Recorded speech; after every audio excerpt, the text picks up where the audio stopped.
ეგოიზმი მაინდა-მაინც ნადირივით კი არ არის. იმას თავისი რაღაც ესე კეთილშობილური ნიღბები გააჩნია ძალიან ბევრი.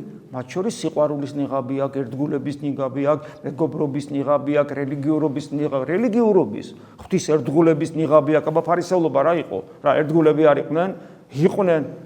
არ იცოდნენ წმინდა წერილი ზეპირად იწოდნენ, წესსაჯულს სიკვდილამდე ერთგულებდნენ. ყველაფრის ერთგულები იყვნენ. ანუ იმ ეგოიზმა იცის ბევრი რამე, სიყვარულიც იცის, ერთგულებაც იცის, თავგანწირვაც იცის, ქველმოქმედებაც იცის, მშვენიერების აღქმაც უნარი აქვს, შემოქმედებითობის უნარი, ყველაფერი იცის ეგოიზმა, ყველაფერი. მაგრამ ეგოიზმა რჩება საკუთარ თავში გამოკეტილი დემონის მსგავსი არსება.